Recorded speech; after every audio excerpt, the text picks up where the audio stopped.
بسم اللہ الرحمن الرحیم۔ السلام علیکم۔ زلزلے کیوں آتے ہیں؟ محترم ناظرین، قرآن پاک میں حضرت شعیب علیہ السلام کی قوم کو زلزلے سے تباہ کرنے کی وجہ یہ بیان کی گئی ہے کہ وہ قوم ناپ تول میں کمی کرتی تھی۔ اسی طرح قارون کو اس کے خزانوں سمیت زمین میں دفن کرنے کی وجہ اس کی ناشکری بیان کیا گیا ہے۔ احادیث کی روشنی میں زلزلے آنے کی چند وجوہات درج ذیل ہیں۔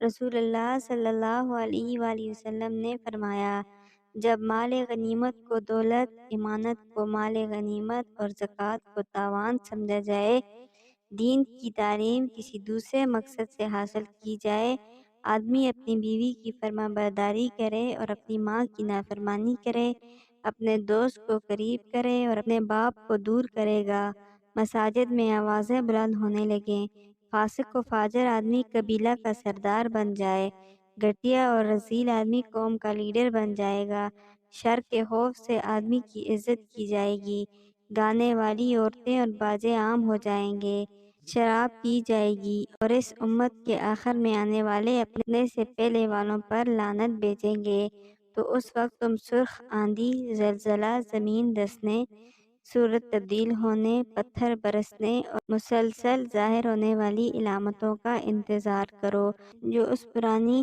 لڑی کی طرح مسلسل نازل ہوں گی جس کا دھاگا ٹوٹ گیا ہو۔ ایک اور حدیث میں حضرت عائشہ رضی اللہ تعالیٰ عنہما فرماتی ہیں، جب شادی شدہ عورتیں بہک جائیں، جب لوگ زنا کو حلال سمجھنے لگیں، شراب پئیں اور گانوں کی محفلیں سجنے لگیں، تو اللہ تعالیٰ کو آسمان میں غیرت آتی ہے، وہ زمین کو حکم دیتا ہے، زمین میں زلزلے آنے لگتے ہیں۔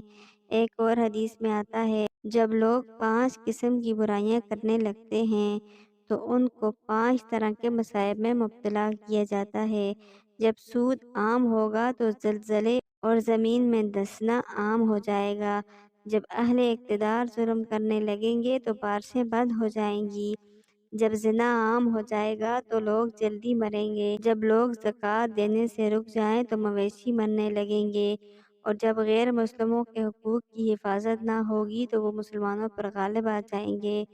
حضرت عمر فاروق رضی اللہ تعالیٰ عنہ کے دور خلافت میں مدینہ منورہ میں زلزلہ آیا۔ آپ رضی اللہ تعالیٰ عنہ نے زمین پر اپنا درہ مار کر فرمایا، اے زمین ساکن ہو جا، کیا میں نے تجھ پر انصاف نہیں کیا؟ زلزلہ فوراً ختم ہو گیا اور زمین ٹھہر گئی۔ اس سے یہ ثابت ہوا کہ ہمیں اپنے اعمال کی طرف توجہ دینے کی ضرورت ہے۔ اللہ پاک مجھے اور آپ کو عقل سلیم عطا فرمائے، توبہ کرنے کی توفیق دے اور ہمیں ہمارے اعمال درست کرنے کی توفیق عطا فرمائے، آمین۔